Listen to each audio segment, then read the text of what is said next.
Buenas tardes a todos.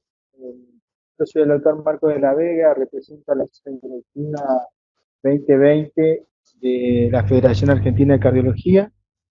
Nos convoca esta tarde esta reunión webinar con ARECFAC, en la cual venimos trabajando hace ya un mes con la delegada zonal de Córdoba, Macarena Grassi, y a través del doctor Alan Sigal y el Comité Nacional del CONAREC, se nos ha dado la oportunidad de hacer este evento, que como ustedes saben, estos Ateneos Interresidencia normalmente son presenciales, pero por las contingencias con las cuales estamos viviendo, eh, tenemos esta nueva herramienta, esta plataforma a través de videoconferencias que nos permite estar interconectados a todos y darnos esta oportunidad de compartir este Ateneo de manera alejada, pero vamos a tratar de que sea lo más ameno posible. Yo estoy casi seguro que así va a ser.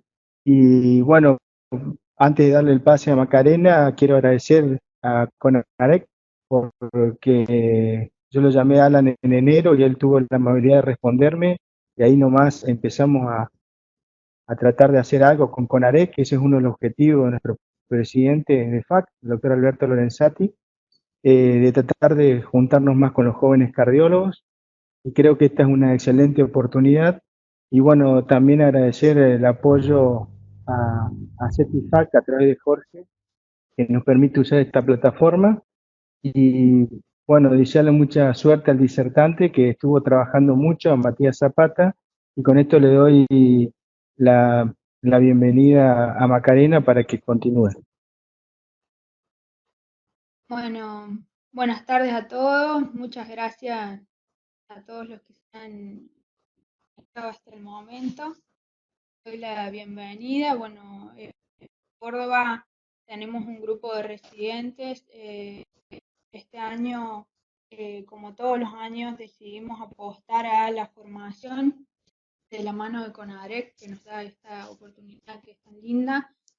Hacemos ateneos interresidencias una vez al mes, martes de cada mes, y también tenemos otro tipo de actividades en conjunto con provincias.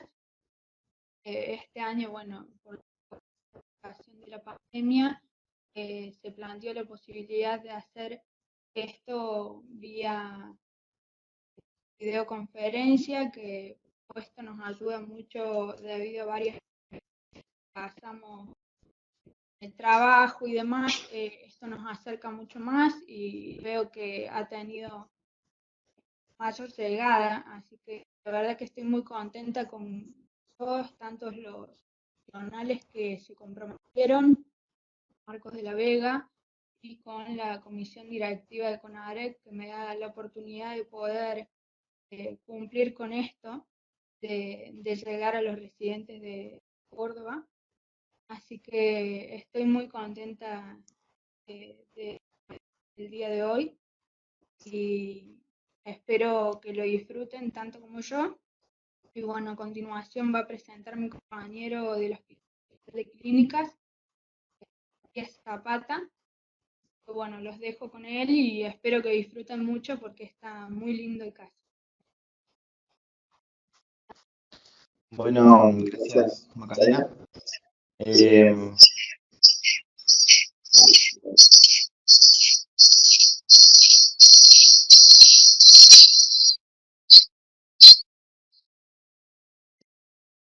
Hola. Gracias Macarena por la presentación.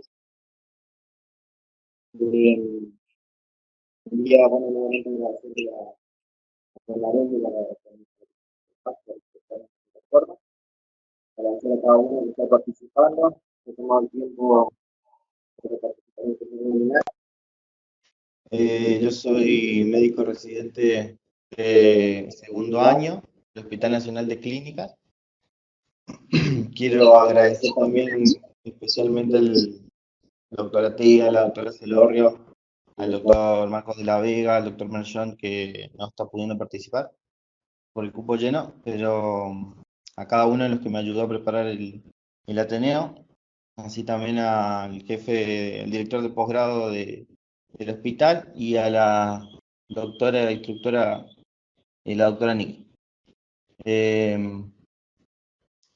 Me toca presentar el caso clínico de la actualización. El caso es de un paciente que tuvimos el año pasado, internado en nuestro nosocomio.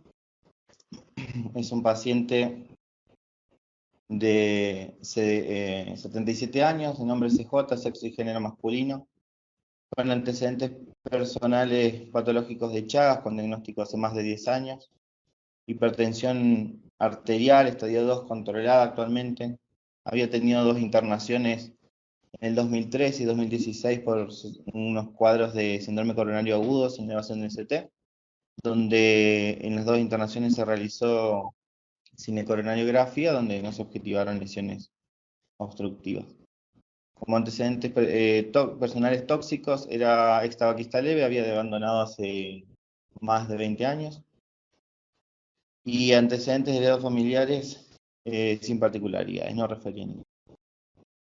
Como medicación habitual, el paciente tomaba losartán 100 miligramos día, aspirina 100 miligramos día, y refería que anteriormente había estado medicado con carvedilol y atorvastatina, luego de su última internación en 2016, el cual había abandonado por decisión propia hace aproximadamente un año, porque refería que se sentía bien. El motivo de consulta del paciente que hacen el primer contacto con nosotros es un angor típico de característica opresiva, que se irradiaba al hombro izquierdo, de intensidad alta, 10 en 10. Se acompañaba de disnea, aproximadamente duró 30 minutos, se presentó ante el esfuerzo, se dio con el reposo, y refería que era muy similar a los 2 episodios de internación que había tenido en el 2013 y 2016.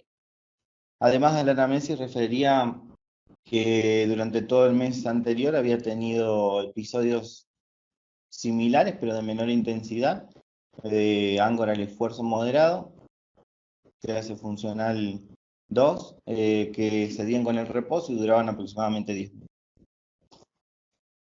Al examen físico, el paciente estaba estable hemodinámicamente, una tensión de 110/60, una frecuencia cardíaca de 55, afebril, con buena saturación. Al examen segmentario, en la parte cardiovascular, los ruidos estaban normofonéticos, tenía presencia de R4, no se ocultaban soplos, el choque de la punta se encontraba en el quinto espacio intercostal, impresionaba de intensidad aumentada, con los pulsos periféricos conservados de buena amplitud, no tenía ingurgitación yugular, tampoco edemas y estaba con una buena perfusión periférica. En cuanto al examen del resto de los sistemas, no tenían particularidades. En cuanto a lo respiratorio, no había hallazgos que nos llamaran la atención. Se le realizó un electrocardiograma donde se objetivaba un ritmo sinusal con la onda P y el PQ conservados. Llamaba la atención el QRS, que estaba ensanchado en 0,14 segundos, con imagen de bloqueo de rama derecha. Impresionaba, llamaba la atención el notable voltaje que tenía, sobre todo en precordiales izquierdas, a partir de B3 hasta B6, donde la R llega a medir más de 25 milímetros. Se acompañaba de ondas T negativas, bastante profundas, asimétricas, y presentaba algunas extrasístoles supraventriculares. El eje eléctrico se encontraba aproximadamente en más 10, no estaba desviado.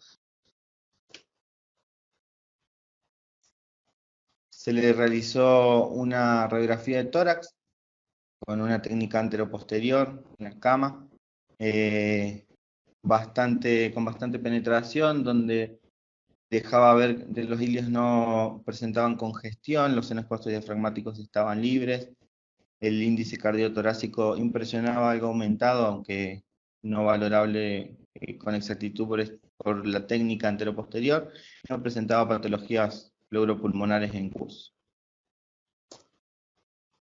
Se le solicitó un laboratorio por guardia, donde los glóbulos blancos se encontraban en valores normales, no tenía signos de anemia, una hemoglobina de 15, un hematocrito de 46, una función renal conservada, con una creatinina de 1,08.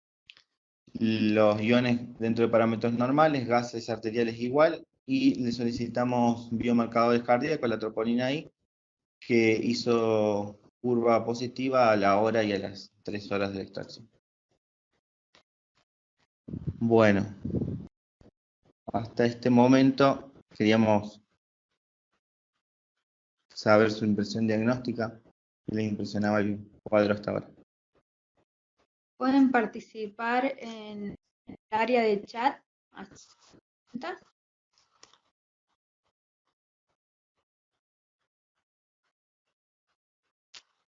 Síndrome.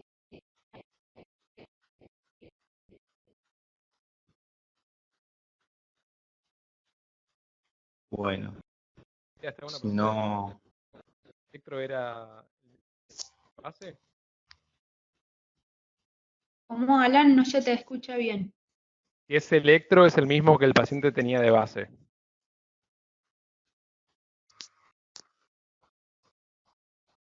Sí, después, indagando en la historia clínica, encontramos el electro que había tenido en el 2016 en su última internación y notamos que no había muchos cambios con respecto a 3 años previos.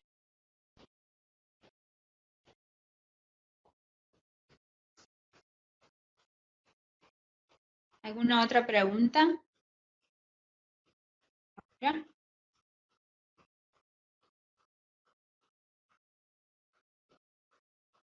Bueno, continúo. Continuamos. Como no se me escucha bien, la valvulopatía, Hola, Alan. el paciente no tiene.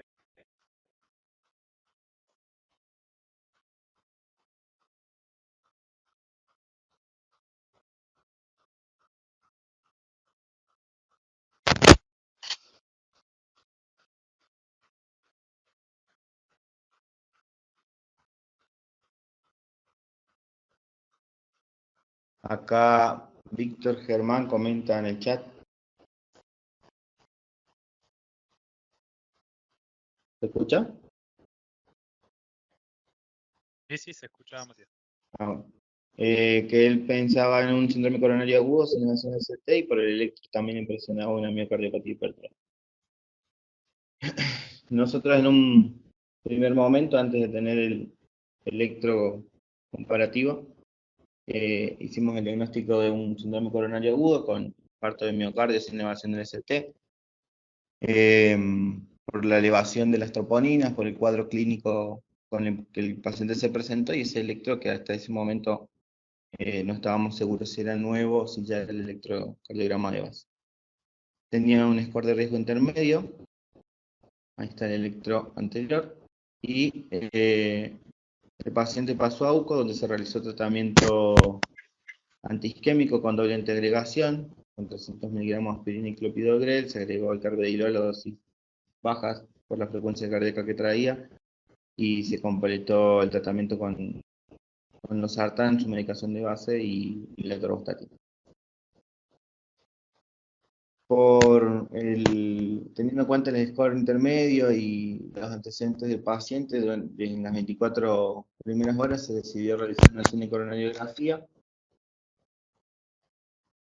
donde acá observamos la coronaria derecha, que se ve bien, el oblicuo anterior izquierda. Se ven lesiones anteroscleróticas difusas, no impresiona ninguna que sea significativa. En cuanto a la coronaria izquierda y la descendente anterior,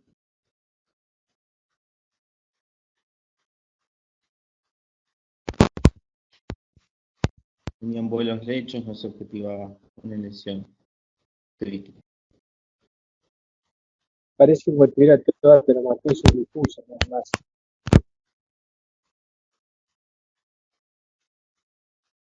Y la circunfleja,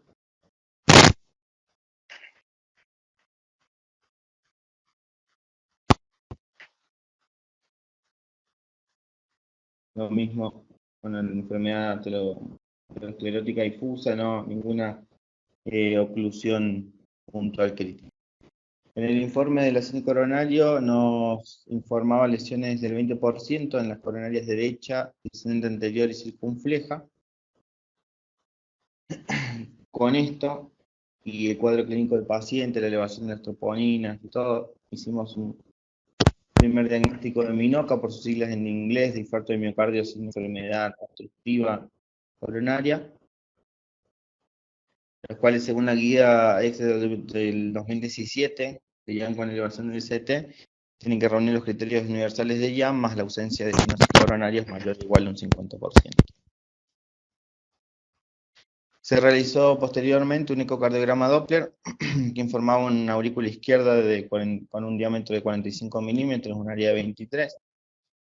Y me llamaba la atención que informaba una hipertrofia, sobre todo de los segmentos apicales, también del septum, que el septum medía 16 milímetros y en los segmentos apicales, en el lateroapical de 15 milímetros y inferoapical 14 milímetros, y se acompañaban de una hipoquinesia de estos mismos segmentos.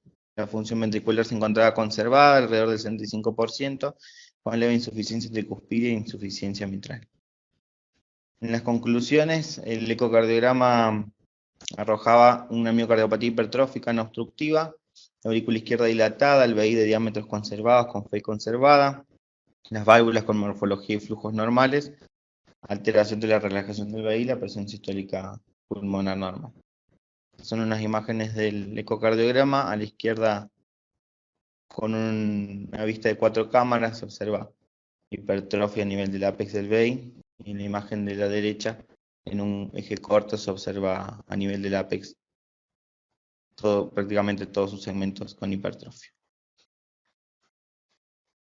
Como reimpresión diagnóstica, con el ecocardiograma, con el electrocardiograma previo, y ahora sí, con la cinecoronariografía, se llegó a la conclusión que el paciente había sufrido un infarto agudo de miocardio tipo 2, secundario al desbalance oferta-demanda de oxígeno en un paciente con una miocardiopatía hipertrófica.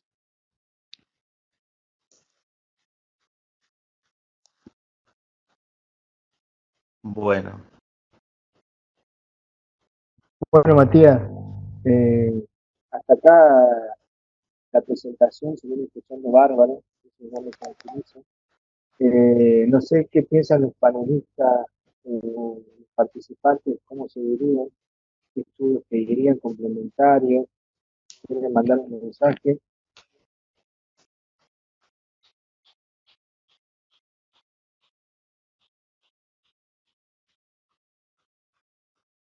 Macarena, ¿querés opinar? O no sé, Alan. En el eco, ¿qué dijo Alan? Bueno, el eco pregunta, no nos informó el gradiente exacto, pero nos decía que no había gradiente obstructivo, o sea que era menos de 30 milímetros de mercurio.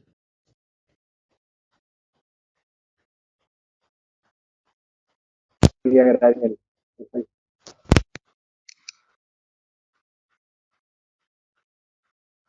No sé si querés, si alguien quiere opinar, si no seguimos a una cardio. Acá dicen que pedirían una cardioresonancia y el electro.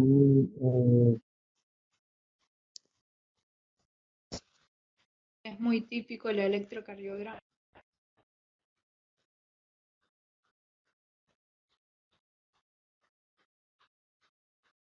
Dicen que Víctor Germán dice que es muy típico una miocardiopatía hipertrófica.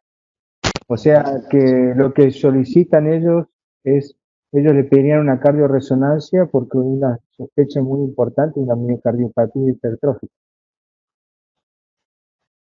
Exactamente. Bueno, podemos seguir si está de acuerdo, Macarena. Sí, Bueno, A continuamos. ver qué hicieron, Mati. ¿Cómo? A ver qué hicieron, digo. Bueno, el paciente en En esa internación evoluciona favorablemente. Al cuarto día aproximadamente se otorgó el alta hospitalaria con tratamiento con ranitidina, un protector gástrico, losartán 100 miligramos día, atorvastatina 40 miligramos día, con doble antiagregación, teniendo en cuenta el cuadro de YAM y los posibles cuadros de Minoca, y se reinstauró el carvedilol que el paciente había abandonado hace aproximadamente un año. Al alta se le pide una resonancia magnética cardíaca que informaba severa dilatación de la aurícula izquierda, los volúmenes del ventrículo izquierdo conservados, una FEI al límite de lo normal, la masa aumentada con 189 gramos, hipoquinesia severa apical y se observaba hipertrofia, todos los segmentos apicales, incluso comprometiendo el septum, llegando, por ejemplo, el segmento anteroseptal medial, llegando a medir 24 milímetros, era el de mayor espesor, y el inferoseptal de 22 milímetros y un anteroapical de 17, por ejemplo. Informaba ausencia de jet acelerado en el tracto de salida del ventrículo izquierdo, ausencia de aneurisma apical, el ventrículo derecho con ausencia de anomalías morfológicas, y como conclusiones arrojaba una miocardiopatía hipertrófica, espectro morfológico apical, con ausencia de jet acelerado en el tracto de salida, ausencia de obstrucción, ausencia de aneurisma apical asociado, hipoquinesia severa apical, con fibrosis difusa medio ventricular apical y segmentos mediales del VI, necrosis subendocárdica inferolateral basal del VI de un 25-50%, función sistólica de ambos ventrículos conservados, derrame pericárdico anterior y posterior. Conversábamos con la doctora Celorrio de acuerdo a las conclusiones que la fibrosis difusa posiblemente correspondía a la patología de la miocardiopatía hipertrófica y la necrosis subendocárdica a los eventos que había tenido de síndromes coronarios agudos. Acá tenemos imágenes de la resonancia en un eje sagital en dos cortes distintos. Se observa claramente la hipertrofia de los segmentos apicales y hasta nivel de septum. En un corte coronal,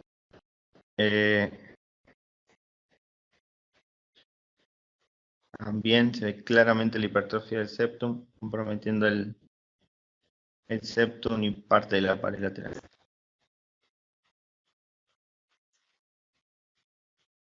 Estas son imágenes, secuencia T2, que dejan ver también la fibrosis a nivel del ápex.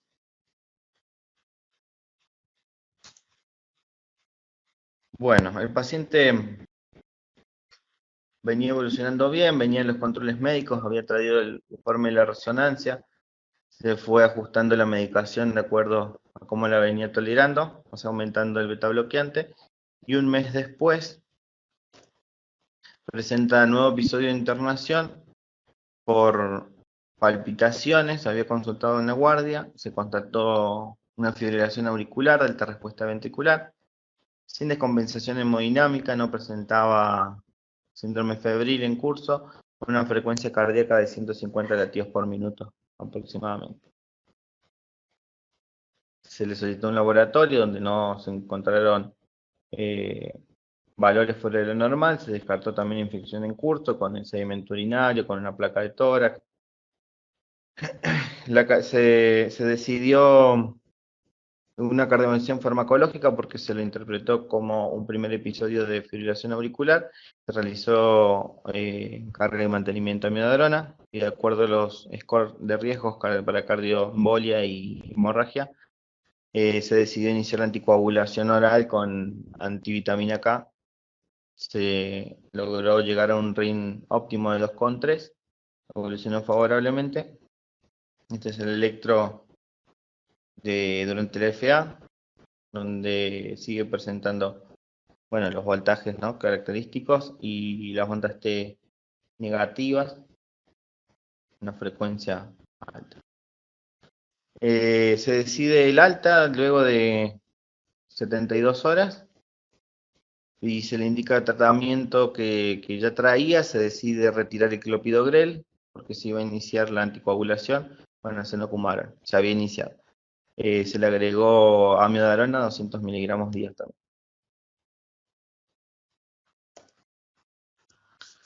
Luego de esta internación, a la semana siguiente, el paciente consulta nuevamente, esta vez por un síncope.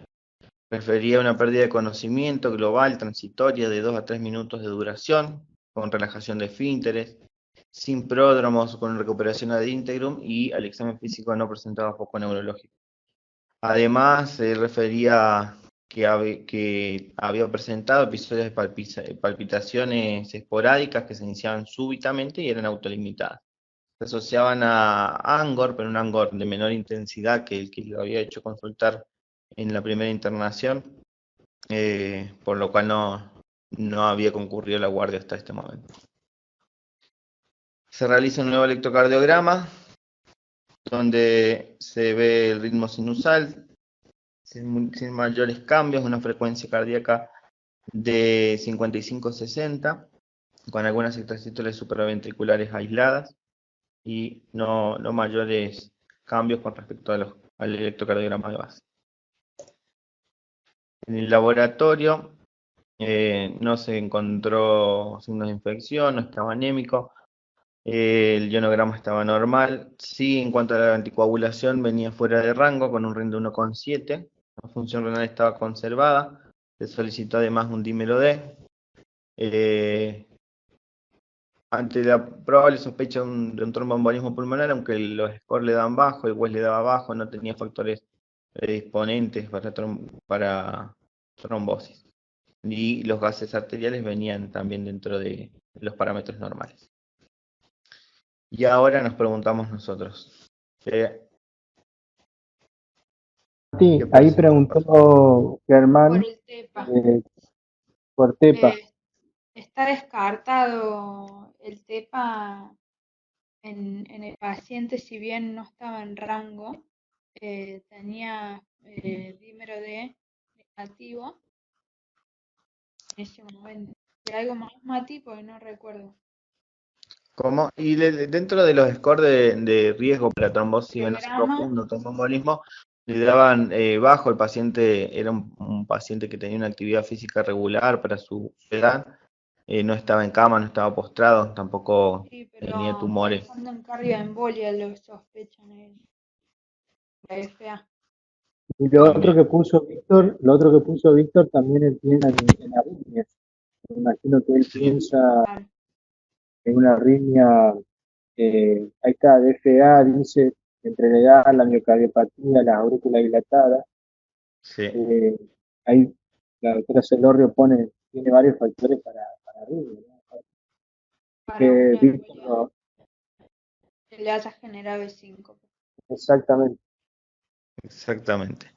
O sea, ¿Alguien le hubiera descartar solicitado sería- algún estudio más aparte acá? ¿Alguien de los panelistas o de los participantes podría poner si hubiera solicitado qué estudio solicitaría? en un paciente con síncope, con los antecedentes que ya teníamos conocidos, la Miocardiopatía miocardiopatía y hipertrófica. la FA, ¿qué estudios pedirían para establecer un diagnóstico o descartar? Pregunta, dímelo de si lo pedimos, venía por debajo de los valores de corte. ¿Pedirían Perfecto. alguna imagen cerebral, pulmonar?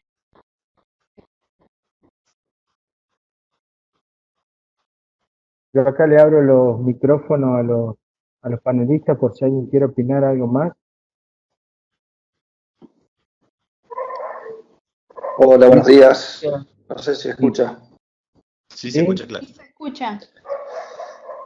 Un paciente con una miocardiopatía hipertrófica que ya sabemos que tiene fibrilación auricular, que tiene aurículas altas y hace un síncope sin prodromo, es algo que tenemos que descartar, que no sea un síncope maligno, ¿no? Por arritmia ventricular. Es lo primero que tenemos que descartar en este paciente. Sí.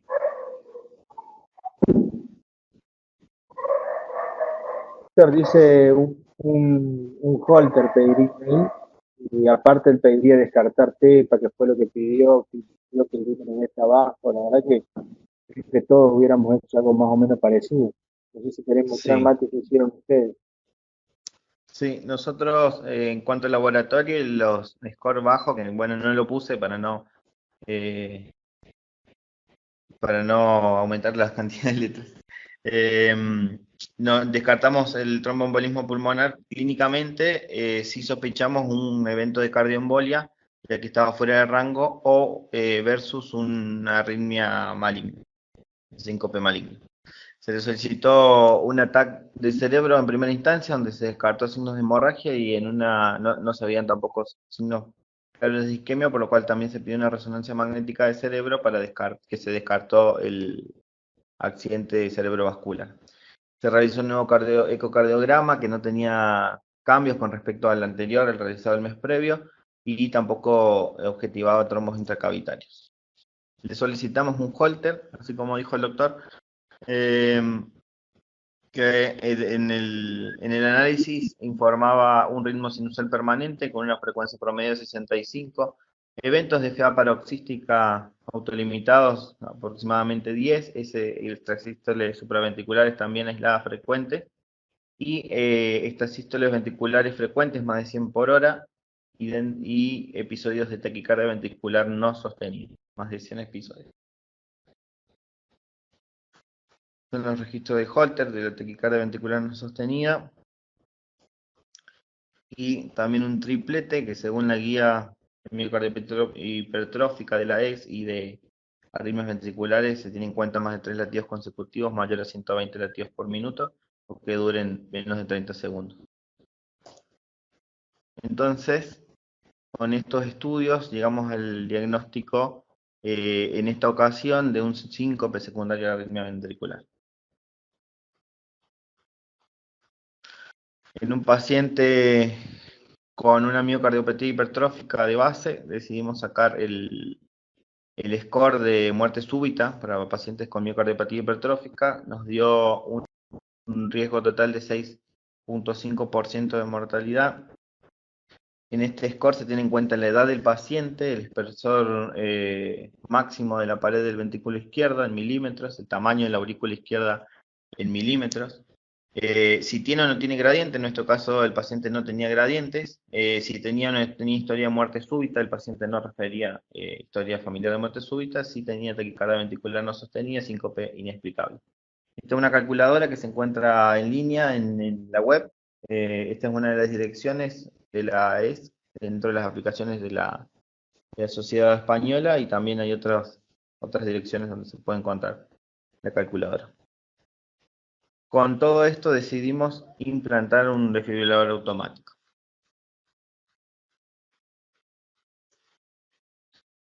Dentro del tratamiento, siguió con el mismo tratamiento hasta ahora. Se había aumentado hay una salvedad la amiodarona a 200 miligramos cada 12 horas. Se implantó el cardiofibrilador sin complicaciones. Fue dado de alta el paciente con buena evolución. También se hizo la interconsulta con psicopatología.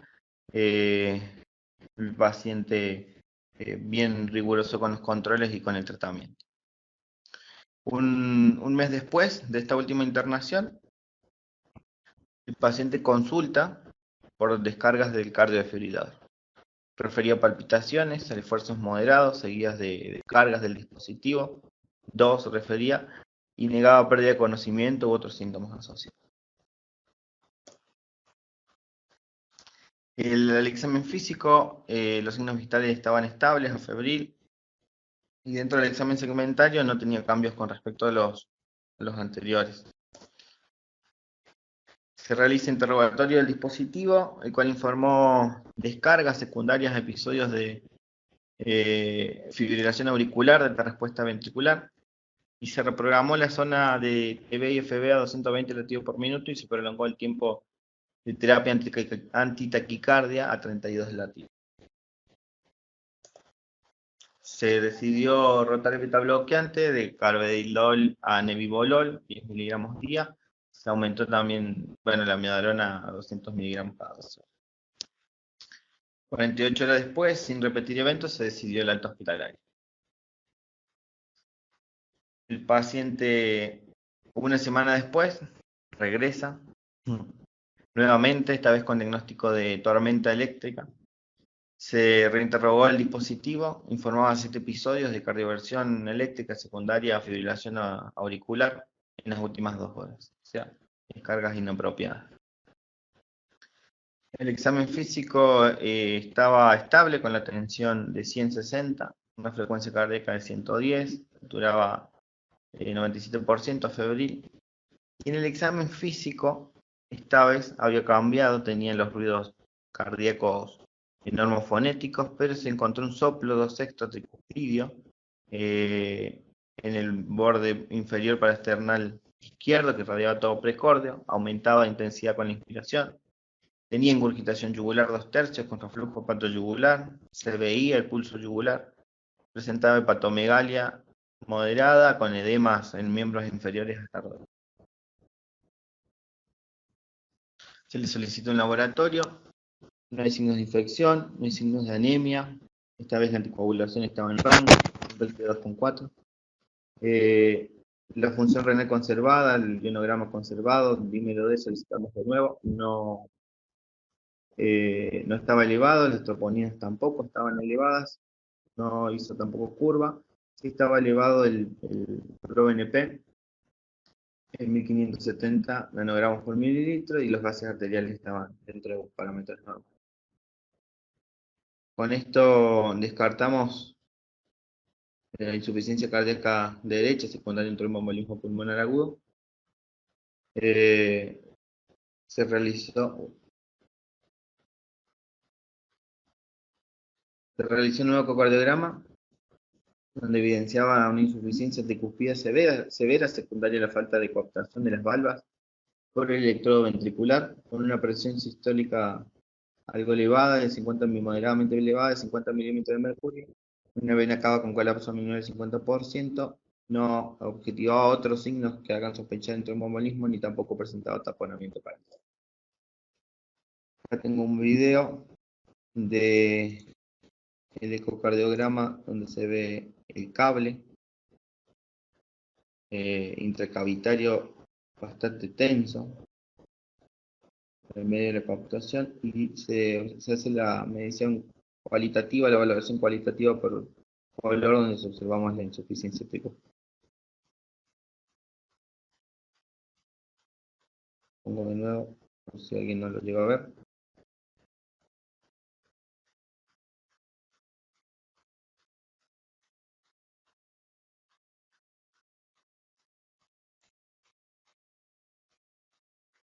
Digamos, el diagnóstico de insuficiencia cardíaca derecha secundaria a la insuficiencia tricuspidia severa por el catéter ventricular, más episodios de fibrilación auricular de alta respuesta ventricular.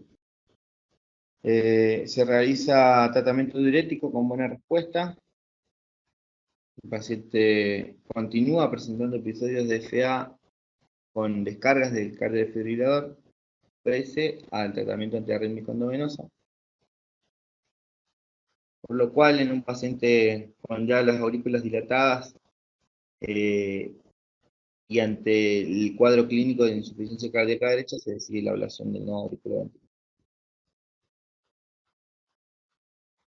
Hay unas imágenes del estudio electrofisiológico. Arriba a la izquierda se ve el ritmo sinusal y luego se ve solamente la captura ventricular.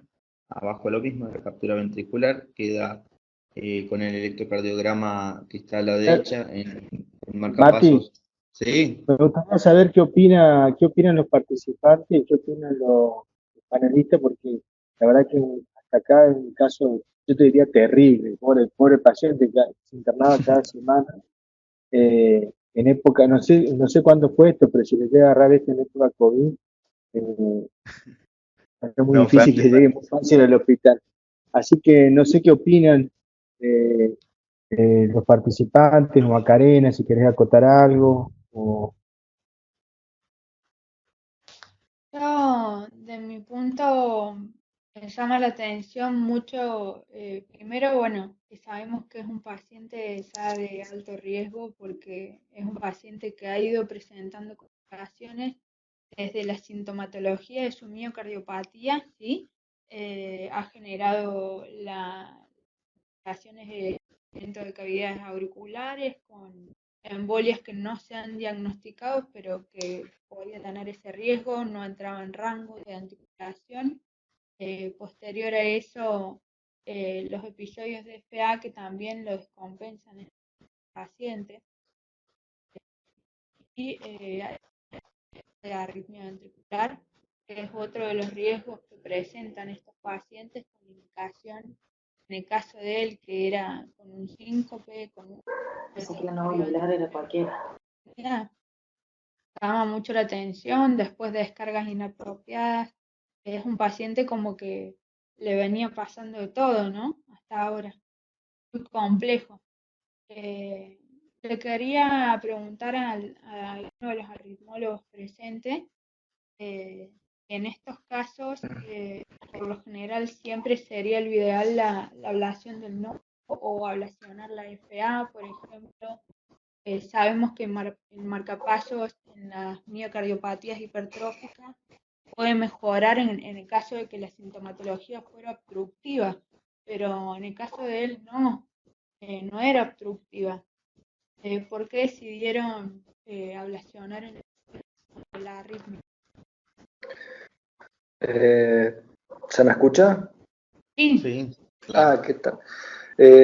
Sí, en este paciente primero hay varias condiciones en este paciente. Primero está una tormenta arrítmica a pesar de estar con amiodarona. La tormenta arrítmica es una urgencia, creo que la única urgencia que tenemos los arritmólogos es la tormenta arrítmica, que son las múltiples descargas del aparato, y estaba teniendo múltiples descargas no por arritmia ventricular, sino por fibrilación auricular. Entonces tenemos que actuar de manera rápida. Podemos hacer una ablación de fibrilación de urgencia, se puede hacer, pero es mucho más difícil. Segundo, es un paciente con una aurícula severamente dilatada, o sea que las posibilidades de mantenerlo en ritmo sinusal a pesar de hacer la ablación es muy bajita. Nosotros sabemos que la ablación de la fibrilación auricular en la miocardiopatía hipertrófica con aurículas que no están severamente dilatadas, sino como máximo leve a moderada, la tasa de éxito a los 3 años del 29%, de mantener ritmo sinusal, en el caso de este paciente iba a ser mucho menor. Por eso es que se decidió en la internación, y como estaba haciendo múltiples choques por parte del desfibrilador que entraba y salía de fibrilación auricular, hacer la ablación del nodo AB. Claro, se entiende. Muchas gracias. No, por favor. Y otra cosa, no sé si se fijan, que seguramente después va a surgir la pregunta, es por qué lo dejamos programado con una frecuencia cardíaca tan alta. Cuando se hace ablación de fibrilación ablación del nodo por fibrilación auricular de alta respuesta, hay que dejar la frecuencia cardíaca del marcapaseo entre 80 y 90 latidos y después ir bajándolo 10 latidos por minuto por mes, porque se demostró que si nosotros lo dejamos a una frecuencia muy bajita, hay alto riesgo de muerte súbita en este tipo de pacientes porque hay alteraciones en la repolarización a través de todo el miocardio. Ahí Víctor opinó que sí, opina lo mismo que vos, Leonardo, que la ablación no sería tan eficaz por los múltiples factores que presenta, así que hay que coinciden un poco, y un poco lo que dijo Macarena, me parece que sí, está se bien la opción. se planteó hacer la ablación de la fibrilación auricular, pero en un caso de urgencia con pocas chances de mantener el ritmo sinusal, la ablación del nodo AB Se cortó el micrófono. perdón. Ahí está. Sí, Que la al tener un ablación no paciente, claro, al tener un paciente con una urgencia cardiológica, con múltiples descargas, con baja posibilidad de mantener el ritmo sinusal, a pesar de la ablación del FA, se prefirió la ablación del nodo B. La ablación del nodo B es una ablación muy sencilla que de piel a piel no tarda más de 20, 30 minutos y se le da una solución definitiva en ese sentido al paciente. Está bien que le quitamos el ritmo sinusal, pero con una aurícula severamente dilatada probablemente iba a entrar en FA crónica a corto plazo. Además de la urgencia, era un candidato que no iba a ser exitoso probablemente. Seguro. Muchas gracias, doctor. No, por favor.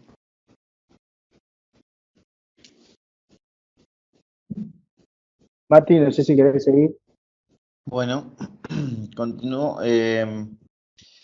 Después de esta internación, el tratamiento al alta siguió prácticamente igual, se le agregó furosemida, quedó con furosemida 40 miligramos cada 24 horas, con lo cual se mantenía en peso seco. Evolucionó favorablemente, actualmente el paciente es muy estricto con sus controles médicos, cumple tratamiento y hasta el momento no ha requerido nueva internación. Esto ya hace aproximadamente 6 meses. Y el paciente nada más ha venido a controles ambulatorios. Para resumir y ordenar un poco el cuadro clínico del paciente, llegamos a la conclusión: un paciente con una miocardiopatía hipertrófica apical, también conocida como de Yamaguchi, un paciente que había obtenido infartos de miocardio no obstructivos, había presentado arritmias, la FA y la taquicardia ventricular. Todo esto propio de la evolución de la patología de base. Requiere el implante del dispositivo y también presenta complicaciones del implante del dispositivo, los cuales son las descargas inapropiadas, insuficiencia cardíaca tricuspida severa que lleva a una insuficiencia cardíaca derecha. Eso hasta ahí fue el caso clínico. Ahora tocaría lo que es la actualización. No sé si sigo. Sí, Mati. Bueno, en la actualización voy a actualizar 3 cosas que me llamaron la atención en este paciente, sin irme demasiado por las ramas para no aburrirlos demasiado. La primera es la miocardiopatía hipertrófica apical de Yamaguchi. El segundo son hablar de las complicaciones generales de los implantes de los dispositivos de estimulación cardíaca. Y el tercero es la insuficiencia tricuspidia secundaria de implante de dispositivos de estimulación cardíaca. En cuanto a la miocardiopatía hipertrófica apical de Yamaguchi, también llamada enas de Picas, fue descrita por Sakamoto primero en el 1976 por los electrocardiogramas característicos y el ecocardiograma. Yamaguchi en 1979 fue el que describió las características ventriculares con el eco, un poco más específico con la cinecoronariografía, el ventriculograma y el electrocardiograma característico. No específico ni sensible, dice la literatura, pero muy sugerente y hay que sospecharlo cuando lo vemos. Es una forma rara de miocardiopatía hipertrófica, asimétrica, no obstructiva. Se presenta sobre todo con más frecuencia en Japón, donde representa el 15 al 25% de las miocardiopatías. Y en el resto del mundo representa alrededor del 1 al 2% del total de las miocardiopatías. Se describen formas puras, donde afectan solamente el ápex, y formas mixtas, como el caso de nuestro paciente, que afectan el ápex y segmentos septales. Se puede acompañar o no de aneurisma apical, también dependiendo de la evolución del cuadro. Sobre todo con mayor frecuencia en hombres, alrededor de un 60%, y dentro de sus formas de presentación puede ser asintomática dentro del 40%. También la presentación típica es, como nuestro paciente, angor, disnea, palpitaciones, puede llegar al síncope y puede presentarse también con signos de insuficiencia cardíaca o muerte súbita. Aunque la muerte súbita es menos frecuente que los otros tipos de miocardiopatía hipertrófica, tiene un 10% de mortalidad por todas las causas, pero en mujeres alcanza el 47% y una sobrevida a los 20 años, según los estudios, entre un 47 y un 60%. Por lo general, la presentación es antes de los 40 años, pero tampoco es rara la presentación entre los 50 y 60 años, teniendo en cuenta que se presenta de manera sintomática por bastante tiempo. Hay casos descritos en nuestro país, en Tucumán, también en Latinoamérica, hay registros en Europa, Estados Unidos, no tenemos registros de Latinoamérica. Dentro de las características para sospecharlas son el electrocardiograma, con las ondas T gigantes sobre todo, mayor a 0,12 milivoltios en las precordiales izquierdas, acompañadas de ondas R de un alto voltaje, en general más de 25 milímetros de alto. En el ecocardiograma, la hipertrofia ventricular, predominantemente el ápex, con el grosor de la pared mayor a 15 milímetros, así como cualquier otra miocardiopatía hipertrófica, y un cociente entre el grosor máximo apical y posterobasal mayor a 1,5. Tiene que, sobre todo, también se caracteriza por la ausencia de obstrucción o gradiente del recto de salida del ventrículo izquierdo. En el cateterismo cardíaco, lo más frecuente es encontrar ausencia de la estenosis coronaria, y en el ventriculograma muestra la configuración en pala o en haz de picas de la cavidad del ventrículo izquierdo, que, bueno, al estar cada vez menos uso del ventriculograma, por ejemplo, nuestro paciente no se lleva a cabo. En cuanto a las complicaciones de los dispositivos implantables de estimulación cardíaca, hay un trabajo que se realizó en Dinamarca en el 2014, durante todo un año. Se incluyeron casi 6.000 pacientes, 5.900 pacientes, que requirieron el implante de dispositivos cardíacos. No hicieron diferencias, ya sea un desfibrilador, un marcapaso o una terapia de resincronización. A la derecha vemos las características generales del trabajo, con la incidencia de complicación en los 6 meses, donde vemos claramente en el color gris que las complicaciones eran mayores en casi todos los dispositivos, las intervenciones, cuando había una reintervención del dispositivo, seguida del primo implante, así como menos complicaciones en el cambio de generador. Las complicaciones de los dispositivos implantables de estimulación cardíaca son alrededor del 9,5%, se dividen en complicaciones mayores, que representan un poco más de un 5%, y complicaciones menores cerca del 4%. Dentro de las complicaciones menores son sobre todo lo relacionado con la intervención quirúrgica, con el cable, con la reacomodación del cable, con la infección del bolsillo, tanto como la infección sistémica y la endocarditis, los neumotoras que requieren drenaje, la perforación cardíaca o el hematoma con reintervención. También se describen otros en menor porcentaje, como la trombosis de la vena profunda, el síndrome Twigler y la revisión de las heridas. Entre las complicaciones menores, la más frecuente es el hematoma, que no requiere reintervención, pero sí prolonga una prolongación del tiempo de internación, o provoca una reinternación, o es motivo de consulta ambulatoria. La infección de la herida a nivel de la piel, que es tratada con antibióticos, el neumotórax con tratamiento conservador, y el movimiento del cable sin reintervención. Se han descrito predictores de complicaciones para los dispositivos implantables de estimulación cardíaca, donde se destaca que son mayores las complicaciones en las mujeres, tanto en las complicaciones mayores como menores. Se evidencia que a menor edad es mayor el porcentaje de complicaciones, así igual con el índice de masa corporal, a menor índice de masa corporal, mayor complicación. Dentro de las características de los dispositivos, los que son bicamerales tienen mayor porcentaje de complicaciones, tanto en el marcapaso como en el desfibrilador automático implantable.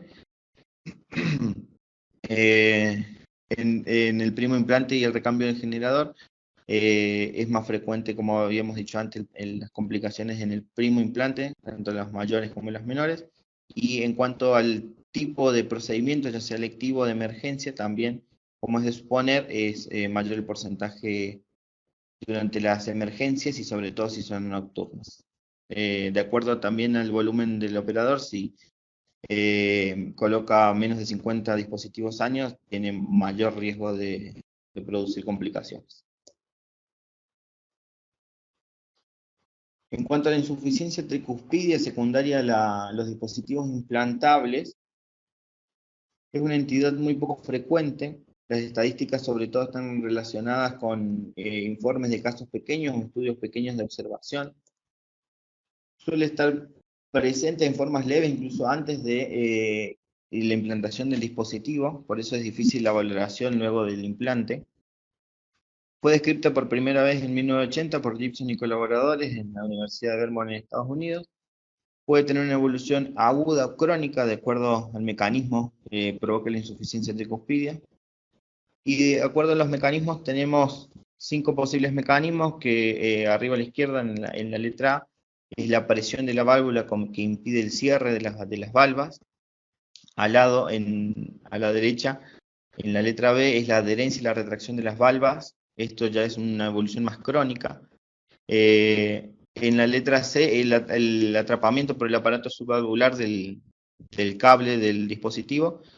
En la letra D, la perforación, que esta es una evolución al contrario que la anterior, más aguda y más grave.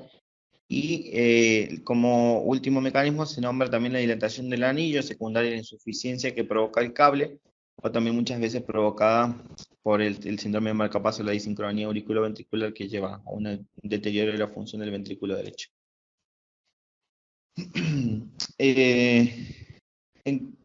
Encontré 2 estudios, uno realizado en 2016 en Israel por Delin y colaboradores, donde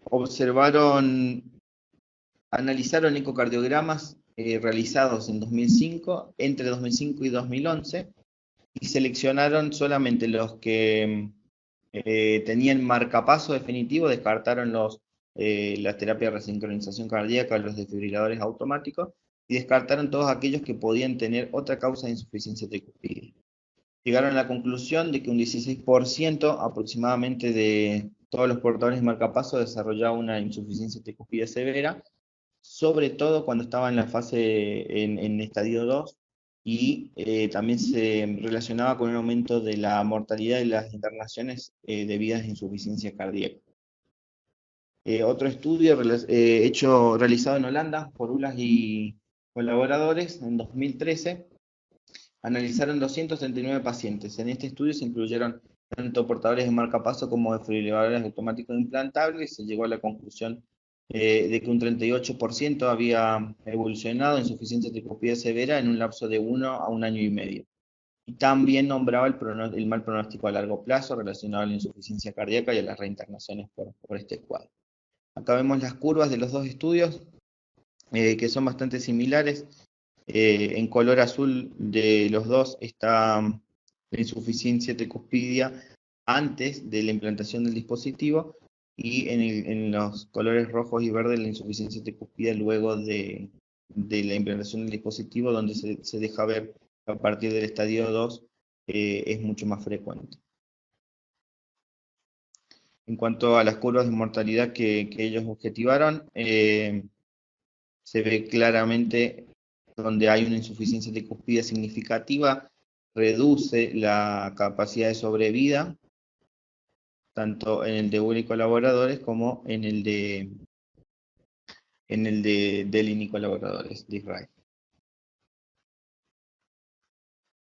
Para el diagnóstico de la insuficiencia tricuspidia secundaria a los dispositivos implantables se requiere primero un alto índice de sospecha y descartar también otras causas de insuficiencia cardíaca derecha. Sobre todo hay que intentar el tratamiento médico como primera opción, ya que cualquier reintervención del dispositivo, como vimos antes, aumenta la mortalidad del paciente. Eso es todo. Muchas gracias, Mati. ¿Alguien quiere aportar algo? ¿Alguno de los especialistas? ¿Qué les pareció el caso? ¿Escuchan ahí un poco mejor? Sí, se te escucha. Sí, perfecto, Alan. Buenísimo. Primero que nada, Matías, felicidades por la presentación. La verdad que un caso interesantísimo, un pobre hombre que le pasó absolutamente de todo. Así que felicidades por cómo lo presentaste, por tu revisión. Espero que te haya servido a vos también para aprender sobre este caso. Y bueno, gracias por compartirlo con todos nosotros. Quiero agradecerle a Macarena y felicitarla por la organización de este evento. La verdad que se todo muy, muy bien. Gracias, Marcos, por ayudarnos con la plataforma y con empujar esto también desde tu lado. La verdad que creo que tenemos que mantener estas actividades. Entendemos que parece que todo es COVID, pero sigue habiendo necesidad de formarnos como cardiólogos, así que estas oportunidades creo que no hay que dejarlas pasar. Y también quiero agradecerle a los staff que participaron, a los panelistas invitados. La verdad que Jorge siempre nos ayuda muchísimo, nos hace aprender un montón. Así que espero que todos hayan podido llevar algo nuevo a este torneo. Esperemos poder hacer más masivamente en futuras ocasiones. Gracias, Alan. Gracias, La verdad Alan, que gracias. sí, un lindo caso. Bueno, Macarena, no sé si querés decir algo, porque creo que estamos en horario, en tiempo, como estaba planeado. No, muchas gracias a todos los que participaron. Tengo entendido que vamos a subir a la página, ¿verdad, Marcos? La actividad del día de hoy. Esto se va a subir a la página de FAC y también a los canales de YouTube de FAC, pero por supuesto que lo vamos a compartir con CONAREC, que ustedes lo subirán a sus redes sociales también, porque la idea, esto es CONAREC Resalta. Para aquellos que no se hayan podido o conectar o inscribir, le pueden comunicar que van a subir a las redes sociales el caso para que lo puedan conocer, ver la bibliografía. Y bueno, vamos a estar organizando si todo va en orden para el próximo mes. Muchas gracias a todos, los panelistas, Buenísimo. como a la gente que se encargó de CETIFAC, Marcos, y bueno, hablar de CONAREC Nacional, que siempre apoya esto. Muchas gracias. Para terminar, agradecerle a todos, como dijo Alan y Macarena, a todos los participantes. Excelente presentación, Matías. Excelente su autorización, muy buena, muy buena. La verdad que nos pone orgulloso que tengamos residentes de este nivel. Hasta yo mismo, como varios de acá, hemos aprendido, siempre se aprende día a día. Y agradecerles a todos. Para el Comité Nacional del Consejo de Residentes de Cardiología Argentina, que sepan que tienen las puertas abiertas, que este no va a ser el primero, seguro esto es el comienzo de algo, seguro que es algo bueno, un puntapié muy bueno. Felicitarlos a todos, Macarena, excelente tu trabajo. Y bueno, y agradecerles, tenemos el soporte, en este caso fue el laboratorio Bernabé que nos apoyó para llevar adelante esta plataforma que tiene también un costo, aunque no lo crean. Que felicitaciones, realmente felicitaciones. No sé, Matías, si querés decir algo y con esto nos despedimos. Bueno, no, agradecer de nuevo a todos por su tiempo. La verdad que fue el primer webinar. Iba a ser algo más entre residentes, un poco más informal, sándwich de por medio, pero bueno, la pandemia no nos dejó. Así que bueno, la idea era entretenernos un poco, aprender un poco más y conocernos de a poco entre todos también. Bueno, felicitaciones de vuelta. Que tengan buen comienzo de semana para todos y gracias de nuevo. Gracias a todos, buenas noches.